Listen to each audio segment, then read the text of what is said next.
Hi, welcome to the last chapter of the QGD. So, till now, we were checking Manhattan, we looked at Catalan, and we looked at the Gukesh QGD. In this chapter, we would be looking at White's fourth move alternatives in the QGD with Knight C3, Knight F6. Now, you might ask that if I say this is QGD, why do I say, why did I put it under the chapter Gukesh QGD, right? Because Gukesh QGD only comes in positions where we have bishop b4 in. In this position, we don't have that in, right?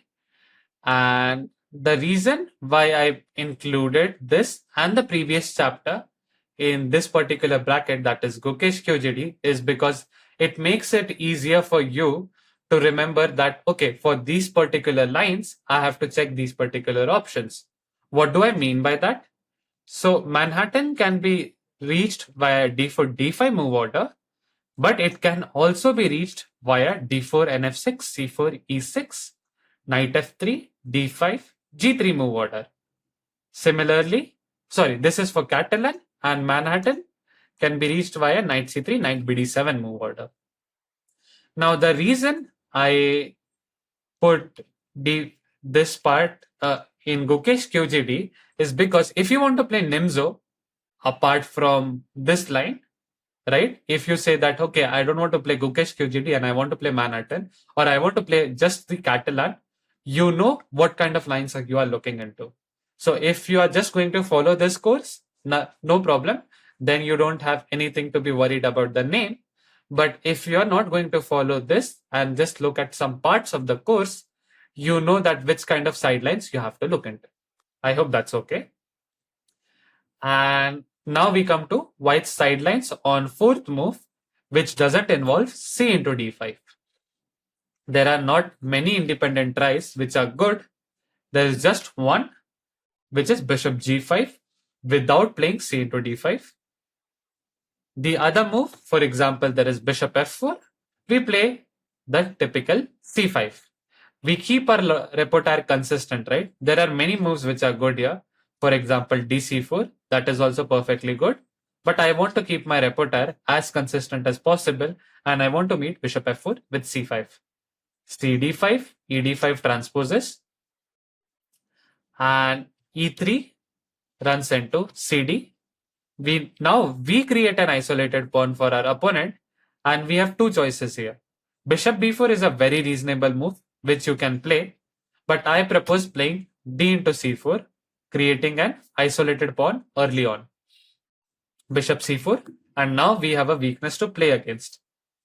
Curious readers would viewers, sorry, not readers, but viewers would probably question me that, hey, didn't you say that we wait for bishop e2 and dc4 and then take on c4?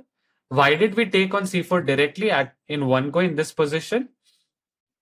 If you thought about that, a great question, and I'm very impressed because that means you are paying attention. Now, the reason why I don't recommend bishop e7 here is because white has c5, just like our c5 c4 motif. White has c4 c5 motif. White gains space, and basically after this, the position is still fine, but it's a different kind of structure. In my opinion, it's just much easier to play this. And after bishop c4, the very strong and important bishop d6 looking to trade pieces. When you have a better pawn structure and when your opponent has more space, we want to trade pieces and go into an endgame where the opponent's weakness plays a bigger role. Our idea after the trade is just to play bishop d6, queen d6 to play knight c6, castle, b6, bishop b7, get the rooks in. Castle, rook to d8, rook to c8, put pressure on this weakness via knight c5, knight c4, or knight b4. Knight b4, knight d5. Yes. And this is a very balanced position with everything going perfectly fine. You might ask, what about d5 while trying to eliminate the weakness? But e d5, knight d5, castle, and white has some issues with the king being in the center. So this bishop e4 is not much of an independent strong try. If white plays queen c2, as usual, we play c5 and exploit that the pawn is unprotected. g3 here is interesting, but after bishop e7, we transpose back to the Catalan lines. So g3 bishop e7 and we transpose to Catalan. And so the only independent line for this line is this chapter is bishop g5. Now this is not good against bishop e7 lines because white has nothing better than playing e3, but it's super strong against the Gukesh QGD system because we can't play bb4 here. The reason, if white plays e3, if we play h6, bishop h4, this all is fine, but we can't play g5 here since g5, bishop g3, knight e4, and basically white hasn't traded cd, ed, so our bishop is stuck. And after knight g2, h5, h4, we won't have the extra option of playing bishop g4 anymore, which was basically the highlight of the main line in the Gukesh QGD. And because of that, this particular move order is not so great. And thus, I want to recommend a new twist with dc4, heading towards those isolated pawn positions after c5 and c into d4. White has two critical moves here, e4 and e3. Let's start with e4. The most ambitious move, white gains space and wants to play bishop c4. Now, if we let white get that extra space and develop all the pieces, we will be worse, since having a space advantage means white will have more mobility for their pieces. How do we deal with this? By playing c5 and counter-attacking, trying to undermine white's center. White has now two critical moves. There is bishop f6. There is d5. This is the most praised move. Okay, and one line, knight f3, is also important to check, but not super critical. Let's start with bishop into f6, which has just been played in one game, but it's actually very interesting. White's idea is that white gives up the dark square bishop and the bishop pair, but after queen f6, white now wants to play d5. This allows white to get rid of the tactical motifs which we have in 6th d5 line, where we play bishop e7 and we exploit that the bishop on g5 is hanging by playing knight into d5 in a lot of variations.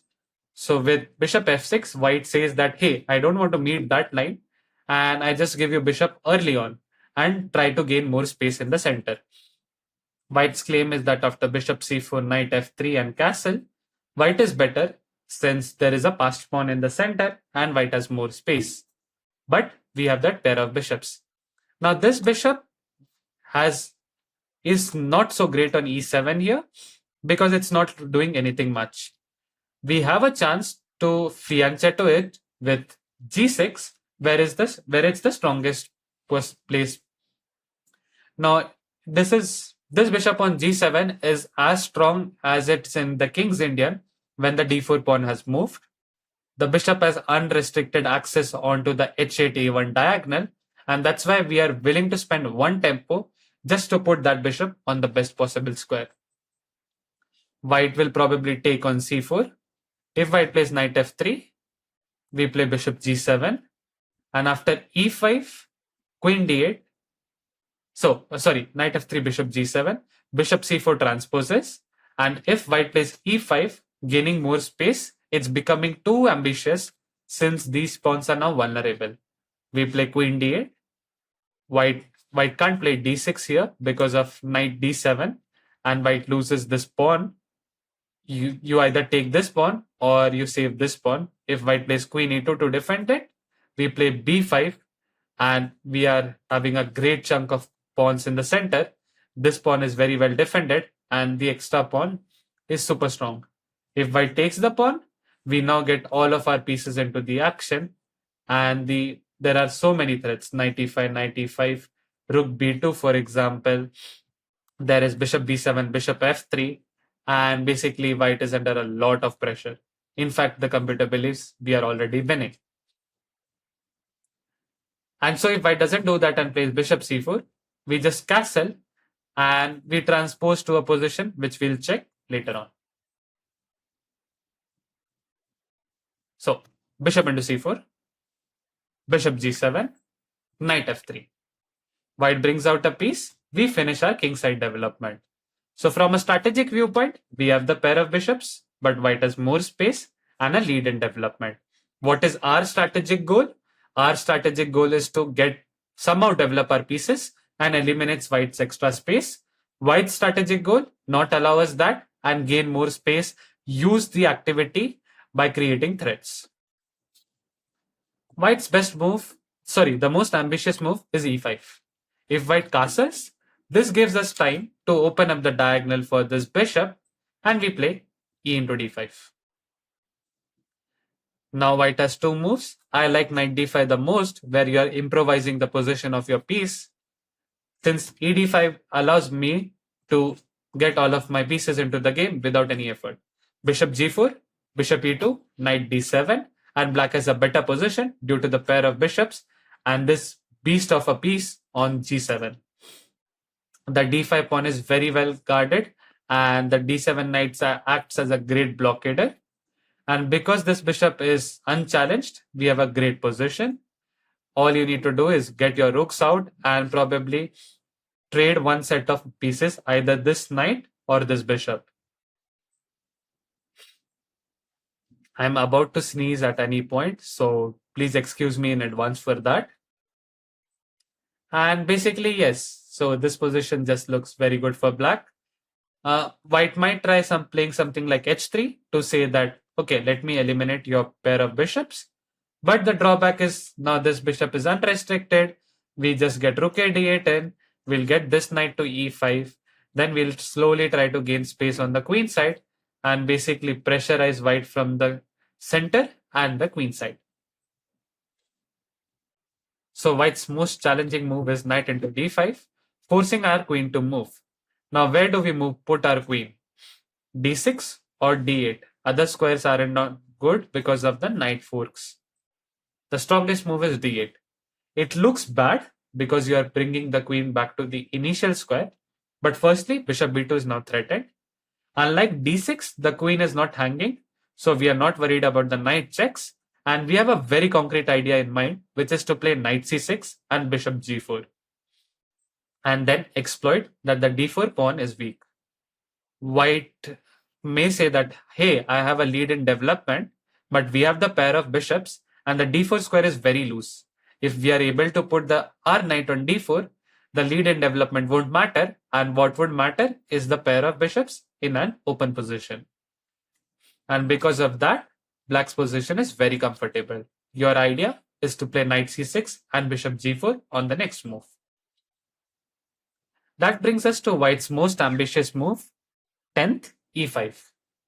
This forces us to go back to d8 because queen e7 runs into d6. And after queen d8, white has two moves. There is d6, which is ambitious, but as we have seen, is way too ambitious and creates a weakness on e5. And then there is short castle, which is the strongest move in this position. Let's start with d6. Ambitious, but after knight c6, this pawn is very weak. The only way to defend is with queen e2, but now we trade off one of the defenders of this pawn via knight d4, and white is already in trouble. This is not possible since after cd4, we have queen a5 or queen g5 attacking the pawn with a check or with a double attack, and we'll win material. And that basically means d6 is just very loose, and so white needs to play short castle. White has activity, but we play ed5 and open up the diagonal for our bishop. Now white's strongest move is bishop into d5, prophylaxis against our idea of playing knight c6 and developing our knight. We still play knight c6. The idea is to play bishop g4 and target these weaknesses on d4 and e5. And if white plays bishop c6, we play bc6 and the position is balanced. We will probably lose this pawn, but white will probably lose the e5 pawn. And then this bishop is very active, so we'll have a very balanced endgame in our hands. So, but this is a very strong move. Bishop d5 is a bit unnatural. Most players would play knight d5. And here we just take over the initiative with knight c6, rook e1, bishop g4, where we'll just win the e5 pawn and keep a very healthy advantage. And that brings us an end to this variation with bishop into f6. Not so common, but very interesting. White might also try knight f3, defending this pawn, but we just take the pawn and open up the diagonal for the bishop.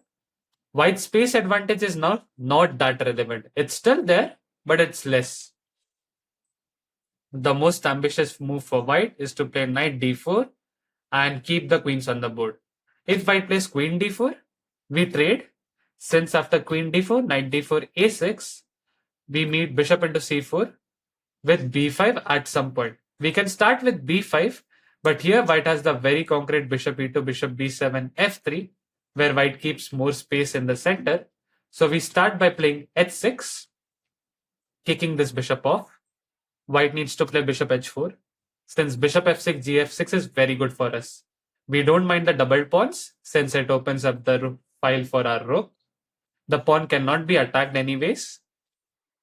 And now we have the white's dark squares are very weak and our bishop is jumping onto c5 where it will be very well placed. We then want to play king e7 and play b5, bb7, knight d7 and start attacking white's weaknesses. Black is already better here. And if white plays bishop g4, we play g5, bishop g3 and only now b5 because we have gained space and made white's bishop bad. After bishop e2, we now play bishop b7. And the point is if white plays f3, we have knight h5, knight f4 and white's pieces are quite weak. Once the knight jumps on f4, white can't obviously give up the dark square bishop. So this knight is jumping to f4 after bishop f2 and we have great position in our hands. The knight's jumping in, the bishop's coming inside and putting a lot of threats. Sorry. So that is it basically for queen d4, where you will start attacking white's position and get all of your pieces into the game. So white's most ambitious move is knight d4, keeping the queens, but this allows us to win a tempo with bishop c5. White anyways now has to retreat because knight b5 runs into queen b6, where we have a6 as well as bishop f2, and so white is worse and loses some material.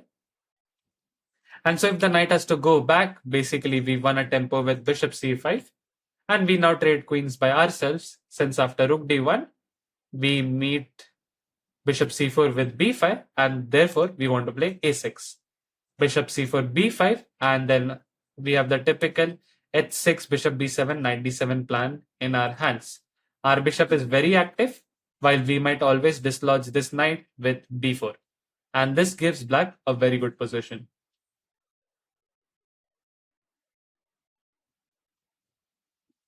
And that brings us an end to this line with knight f3. We'll now check the most important main line of fifth d4 with d5. So white gains space and is also preparing bishop c4, after which white will have a passed pawn.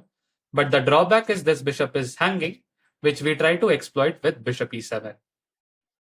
Now we are threatening knight f to d5. So, okay, white anyways can play only knight f3 and bishop c4, but white needs to keep that in mind, that we are preparing knight into d5. White's strongest move is knight f3, which is a bit rare since most people have played bishop c4, but we play knight into d5 nevertheless. White obviously needs to play bishop e7, otherwise we get bishop into g5 in, and we'll have a very good position, maybe even a slightly better position. So bishop e7, we take back with the knight as white was threatening e into d5. And now we are a pawn up. Not a pawn up, couple of pawns up. So the only way white can challenge us is by creating threats of their own. Queen into d8. King into d8. White stopped us from castling. Again, we are a couple of pawns up. So if we are able to consolidate, white will be better. So white keeps on making threats with knight g5, the strongest response. If white plays knight e5, we just get rook f8 in, and unlike knight g5, white doesn't have knight into h7. And so basically we'll keep an extra pawn. And what we want to do here is after long castle, we want to play bd7, followed by knight c6, and put one of our knights on d4. Once we do that, we keep a very healthy extra pawn and will look to convert our advantage in the endgame. Bishop c4 is also very slow, and we can play knight e6, put our king on e7, where it is never in danger, since there is no dark square bishop or queen on the board. So the trickiest response is knight g5, which stops us from playing rook f8, as white has knight into h7 in the position. How do we deal with that? By just getting the king out with king c7, and basically saying that if white wins the pawn, we play rook f8, sacrifice the pawn, and we give it back for activity. If knight g5, we'll have h6, while if white plays knight e5, we'll play knight c6 and look to jump in with knight bd4. Our pawn structure is slightly weak, but we'll have more active pieces, and thus black's position is slightly better. Let's say white plays this, and bishop c4. Now we can actually start gaining more space and put our knight on d4 where it is centralized and start improving our position. We'll then slowly gain space on the queen side as well as on the king side with g5, h5, and start attacking and squeezing white from all ends. So this is an end to the variation with knight f3, where we need to know knight d5 and basically takes knight g5, be ready to give up a pawn with king c7. And that basically sums up this variation with knight f3. We go back and check bishop into c4, where white brings out a bishop with a tempo, but after knight d5, we win a pawn. If white plays e d5, we now play bishop g5, and we have an extra pawn. At the same time, we have the pair of bishop.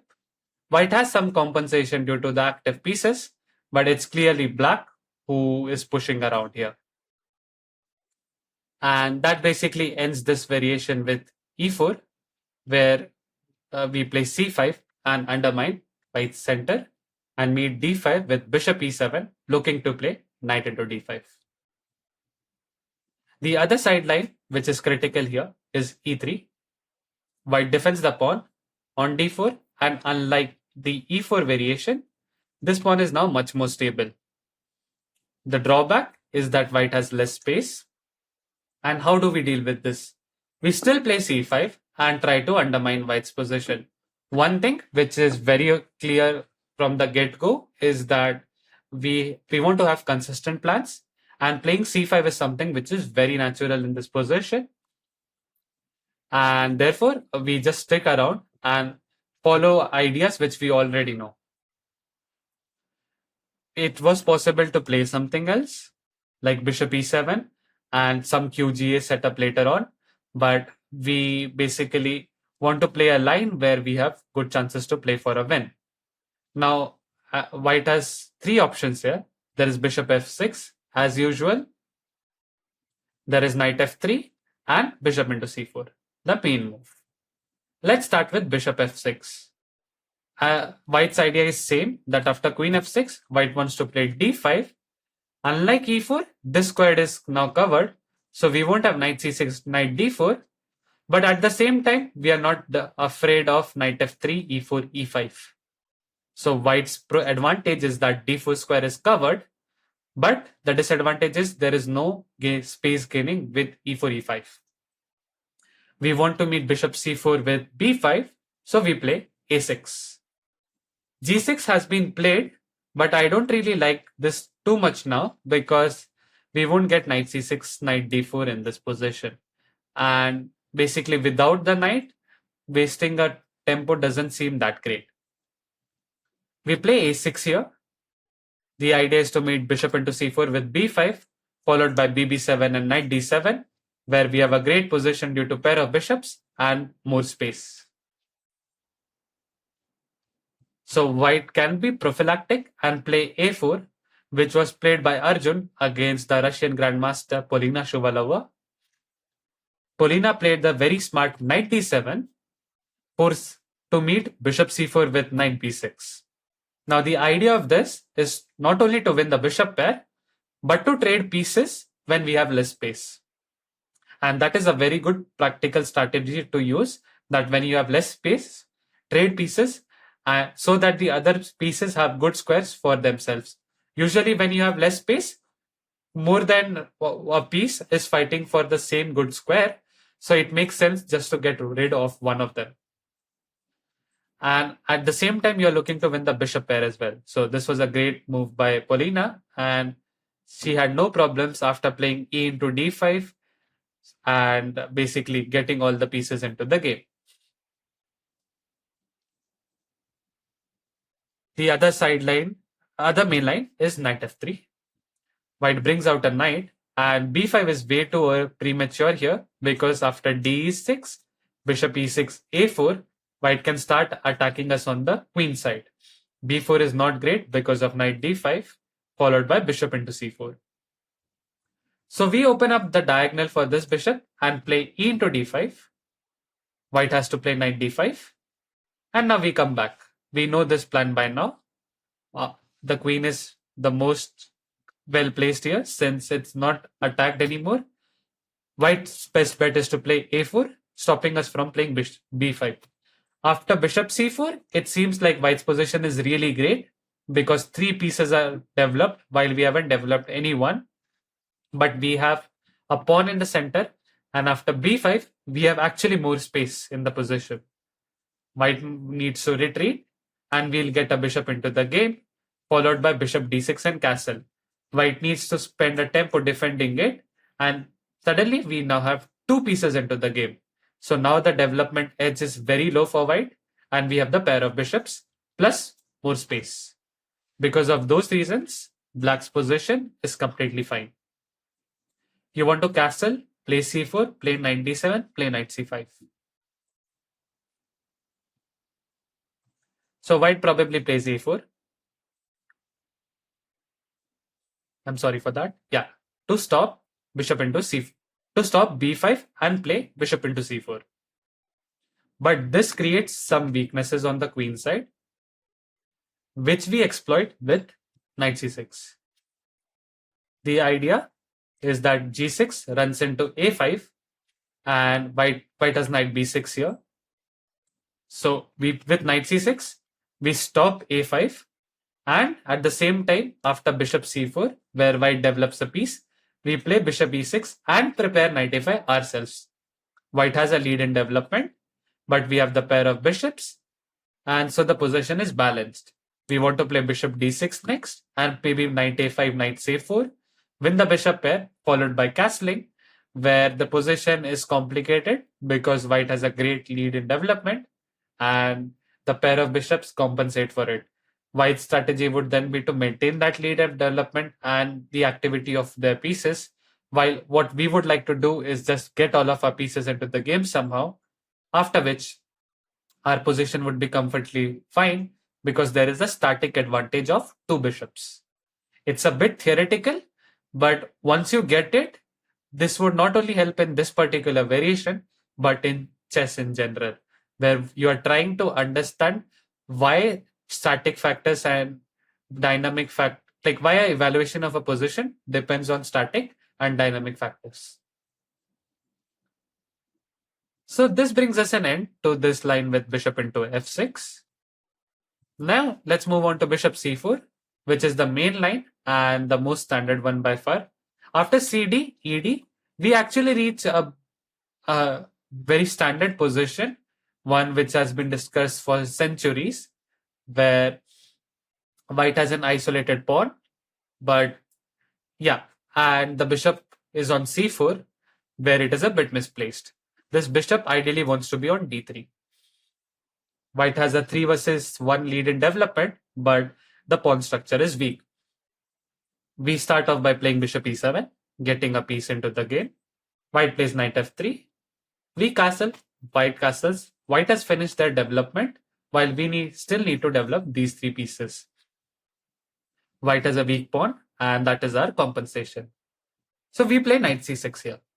Now with knight c6, we have two ideas. One is to play b6, bb7, knight a5 and occupy this square, we also put pressure on d4, while we also prepare knight b4, knight d5 and look to occupy the outpost with our knight. Remember that any trade helps you since you have less space and white has more active pieces. Now this is a big main line transposing from many variations. So we'll need to spend some time here. White's best bet is rook e1, but there are moves like queen d2, which we need to check. Let's start with queen d2. This loses flexibility for white because white may put the queen on e2 and white may put the queen on d3. With queen d2, white is committing to a decision.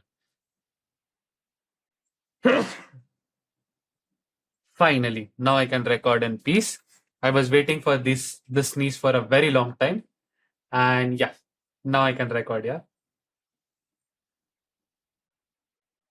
So the point which I was explaining is that white wanted to play rook e1.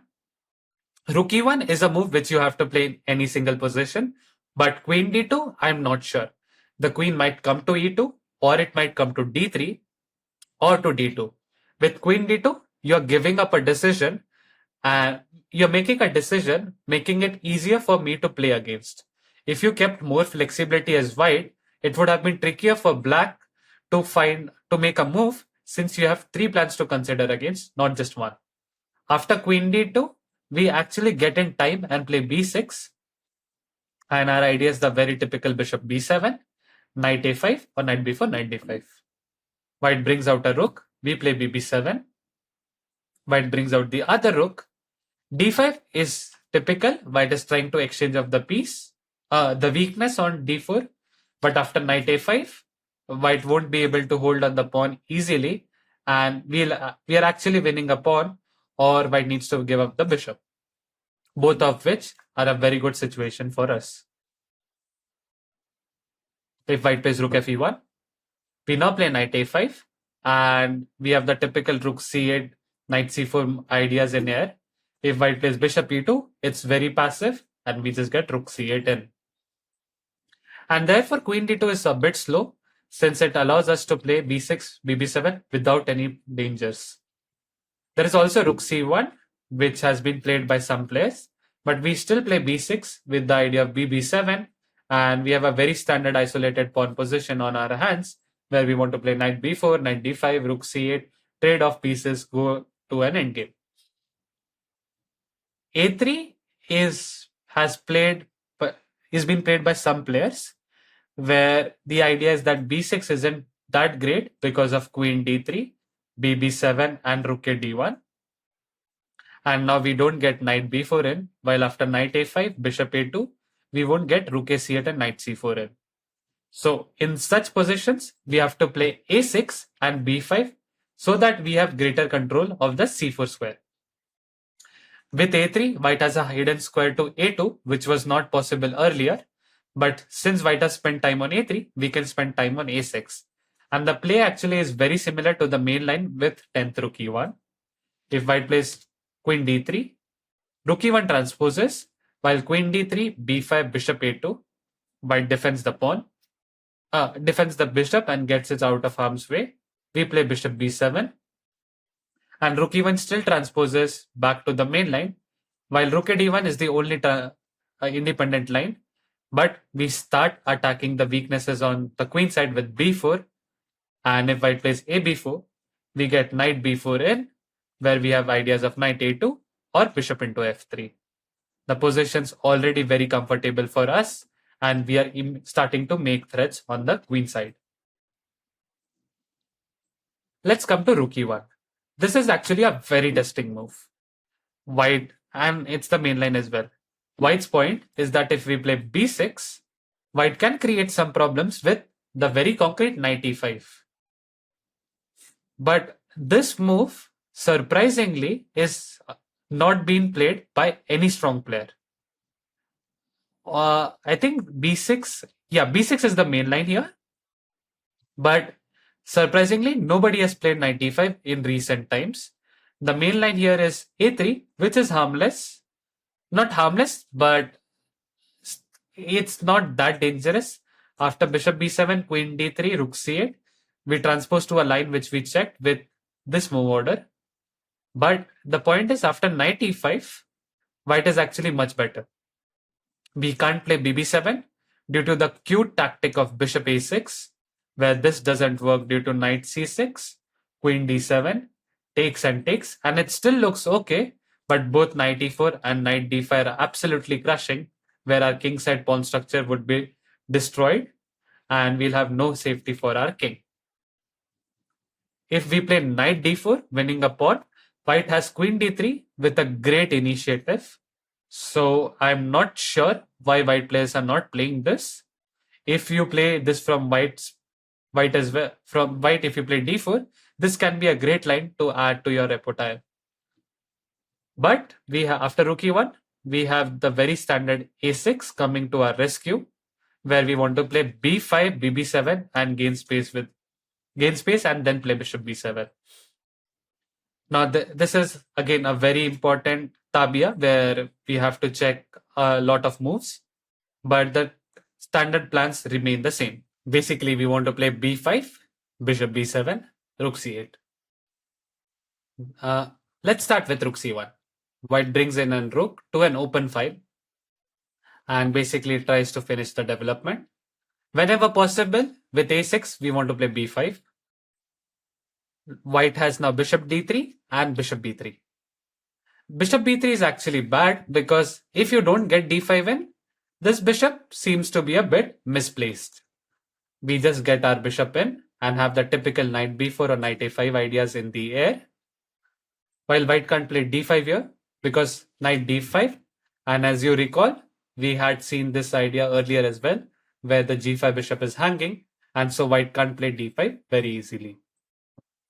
Which means white needs to play bishop d3, bring this bishop to this open diagonal, and put it on the best possible squares. The drawback is, of course, that the pawn on d4 is hanging, which we exploit with bishop b7. Now, our idea is to play knight b4 and bishop into f3. Once the queen is deflected, we play queen into d4. The only challenging try for white is bishop b1, getting the bishop out of harm's way. And so we play rook c8, get our rook into the game. We are just trying to get all of our pieces into the game and then put the knight on the outpost so that we are able to trade pieces and go to a better endgame. White really cannot play queen d3 and play bishop f6 to exploit this battery because we have knight b4. We also have the idea of playing bishop f3, queen d4 again, while at the very least we will have knight b d5 with a better position. And that's why I don't like rook c1, because we have all the natural moves and a very comfortable position. Another interesting move can be to play a4, stopping us from playing b5. Now the outpost drawback is that we get an outpost on b4. We start by playing h6. As we know, this is a very useful move in these QGD positions. White probably plays bishop h4. Bishop f4 is possible, but is met with queen a5 with the very strong idea of playing rook d8. If white tries to harass our queen, we'll actually just take it to h5, where it is very safe and there is no threats to it. After rook d8, white needs to be very careful about the ideas of knight d4 and bishop c5, or just knight b4, knight d5. Another idea could be to play rook d8, bishop d7, bishop e8, and get this rook to the open file. The typical isolated pawn plan, where you basically get all of your pieces into the game and then play knight b4, knight d5, trade pieces. So bishop h4, and now we play bd7. The idea, we want to play knight b4 and bishop c6, put it on a great square, and then occupy the d5 outpost with one of our pieces. White does the same, vacates the d1 square for the rook and improves the position of the pieces. But now we have the very clever knight h5.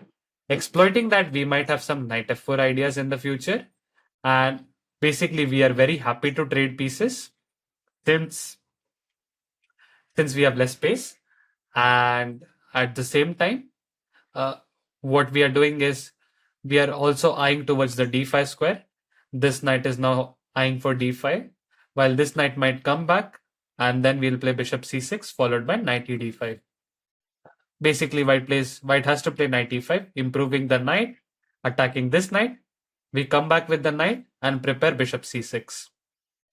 We can then play knight d5, or if in fact even knight f5, and put pressure on this pawn, get our queen out to c7, get the other rook to d8, or maybe play rook c8, and just basically put our pieces on the best possible squares.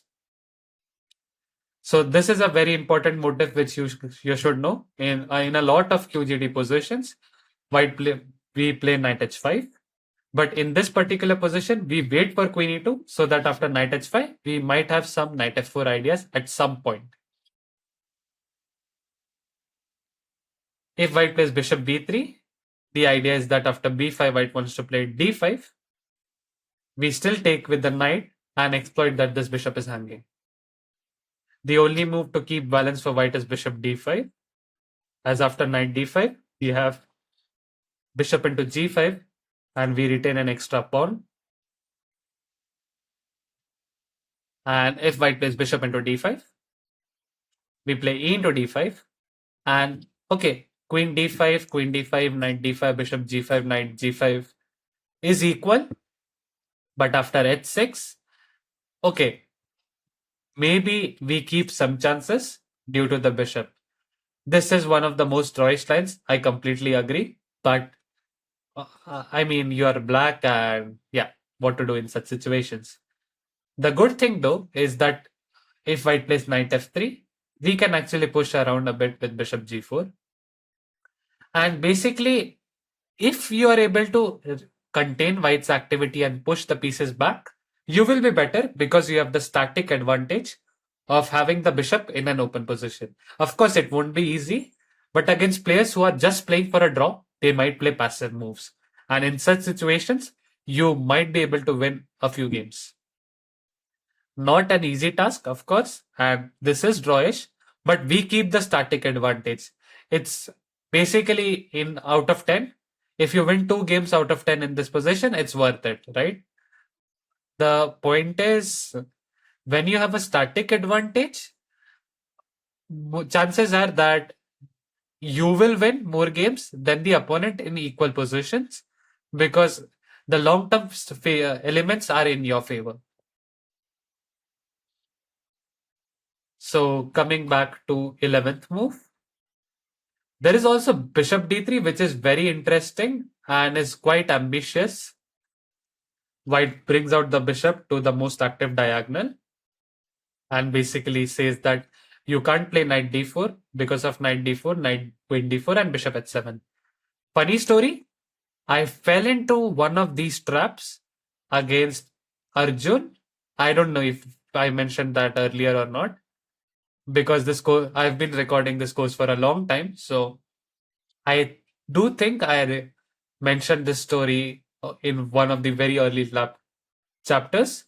But if not, I just want to mention that I lost in a very similar position to Arjun in one of the nationals. I guess it was under 13. And it was my birthday. So you lose something like this. I remember it was within 13 moves in an hour on one of the top boards in the national. After that, I never played on birthdays and I never fell into this trap. So I hope you don't do that either and play h6. Just get the useful move in. If white plays bishop h4, we now know the typical motive of playing knight h5, bishop e7, knight e7, where you want to play bd7, bc6, get the h5 knight back to f6, and put this knight either to f5 or to d5. The trickiest attempt is bishop f4, which Gelfand played. White want to play bishop h, queen d2, and bishop h6. We still play b5, queen d2, bishop b, and rook e8. Not bishop b7 because of bishop h6, but rook e8, prophylaxis against bishop h6. Since we want to play, we will have bishop f8 in the end of the line. So if white plays this, and queen h6, we get bishop f8, and we are a piece up, while white doesn't have the compensation they should have here. The most interesting idea in this position is actually to sacrifice a pawn with d5. White wants us to move our knight away so that this after bishop h6, g6, queen h6, the h7 square would be very weak. We take our knight away and play knight d5 because ed5 is not great, as after bishop h6, g6, queen h6, white is crushing. We can't play bishop f8 due to rook e8, and the knight cannot move due to queen h7 mate, while queen e8 runs into queen f6. So if we play knight d5 and we say white thinks that white is better here after bishop h6, sure, we can't play g h6, but we can just play bishop e6, get a piece into the game, and now we are planning to play bishop f6, where this bishop will be a monster and we'll have total compensation for this damaged pawn structure. So this brings us back to move 14, where white plays rook a d1. Now we just play bishop b7 and we want to play knight b4, knight d5, the typical plan. If required, we might just play bishop f8 and avoid all those bishop h6 ideas altogether. A very balanced position where white doesn't have enough on the queen side, king side, because we have played h6 and this bishop is back to f4. So I don't see any problems for us in this position whatsoever. By the way, it might be interesting to ask, what if knight e5 here? This worked against b6, but doesn't work against a6 because we have knight d4. And if white plays queen d3, we have b5, where bishop b3 runs into knight d3. And basically, because we can get b5 in, this knight e5 doesn't work. So the main move in this position is a3 to meet b5 with bishop a2 and basically play queen d3 on the next move. Queen d3, rook a d1 and try to push d5. We have to develop our pieces, so we play bishop b7. White plays queen d3, brings out the queen and wants to play the typical idea of rook a d1, b1 or d5. White is also threatening bishop f6 at some point. But we directly start with b4 and exploit that after a b4, knight b4, we can win the bishop due to the fork. If white loses the bishop, there is no attack, since this pawn can ever be attacked. And then we'll have this juicy outpost and a great bishop which cannot be challenged. So white needs to play knight a4 here. And now we exploit that this knight is on a poor square. By the way, knight e4 is not good because trading pieces always helps us. And in this particular position, we just keep extra material. Knight e2 is very passive. So knight a4. And we get out our queen with a tempo, with a threat, so that we win a tempo. White's best move is bishop f6. Since after bishop b3, rook a d8, we are just better as all of our pieces are into the game. If black is able to get all the pieces into the game, black is better because of the better pawn structure. So white needs to play bishop f6. And here it's important to play gf6 and keep the c5 square guarded. If we take back with the bishop, white has knight c5 and we are in some trouble. Activity of pieces is more important than the pawn structure too. If we count material, actually pawn structure is less important than material. So you are happy to spoil a pawn structure if you are able to contain your opponent's activity or put your pieces on more active squares. After gf6, it seems that we have spoiled our king side, but white can't really attack that. White's best bet is to play knight c5, since bishop b1 runs into queen h5 and there is no attack. We have static advantage of pair of bishops and we are preparing to play rook a d8 and attack this pawn. If white plays rook e4, we just have f5 followed by rook f d8 and bishop f6, where this pawn will fall and we are taking over everywhere.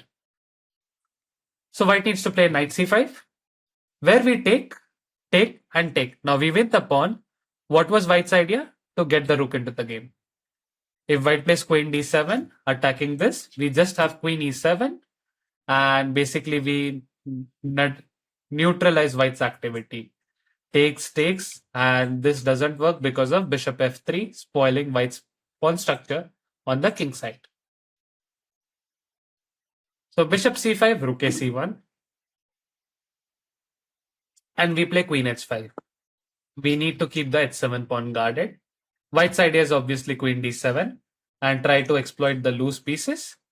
But we just have knight a5 where we defend the knight out of this thread and we defend the bishop too. We are preparing bishop into f3, so white needs to play rook e3. And now it's very important to play bishop f3, rook f3, and rook a d8. Get the last piece and the worst place piece into the action. Now we have some ideas of back rank mates in some lines, so keep that in mind. White's best idea is to play queen e7, threaten rook g3 check, king h8, queen f6 mate. But we defend this with queen h6, counter-attacking and defending f6 at the same time. If white plays rook f1, we just get the knight in. Since this rook is no longer on the c file and the trade of queens is fine for us, we'll take everything and get our rook into the game. The position is balanced, but yeah, both sides can win this position. There are plenty of possibilities to go wrong for both the colors. And that brings us an end to this chapter. A big one and an important one. But I hope I gave sufficient coverage and good options for you to neutralize white's ambition. Let's summarize this one up as this is important. So basically, white's critical tries bishop g5, where white brings out a bishop and basically avoids the bishop b4 lines since white hasn't committed to c into d5. We need to meet it with dc4, and our idea is to play c5 on the next move, no matter what white plays. So the critical moves is e4 and e3. Let's start with e4. We play c5. Now the two critical moves is bishop f6 and d5. Let's start with bishop f6, queen f6, d5. And now because this square is accessible to us, we play g6, put our bishop on g7 and castle. Then we want to play e d5, knight c6, knight d4. This is our plan. If white plays d5, we play bishop e7 and keep in mind that we are going to play knight into d5 on the next move. So basically that's it for this. Okay, e4, c5, knight f3, we just play c d4. We are happy to trade the queens and remember that you want to meet bishop c4 with a6 and b5. So if white plays e3, we still play c5. Okay, for bishop f6, queen f6, d5 here. Since we don't have knight c6, knight d4, we play a6. For a4, we play knight d7 and meet bishop c4 with knight b6. If white plays knight f3, we just play e d5, knight d5, queen d8 and get our pieces out with knight c6, bd6 and castle. b5, bb7. So if c5, bishop c4, cd, ed, knight, bishop e7, knight f3, castle, castle, knight c6. And the rule of thumb is basically to play b6 no matter what, except for rook e1. Sorry, rook e1 and a3. In other lines, you want to play b6, bb7 and bring knight b4, knight d5. For rook e1 and a3, you want to play a6 and b5 and destroy white's queen side with b4. The same plan works for rook e1, where you play a6, queen d3, a3, b5, bishop a2, bb7, queen d3, b4. If white plays a4, remember to play h6, bishop h4, bishop d7, and you are either going to play knight b4, bishop c6 or knight h5 at some point. These are the key plans you need to know about this isolated position, and you're fit to play the tournament game. All right, that sums up our series on the Gukesh QGD. And from the next chapter onwards, we move on to the London system.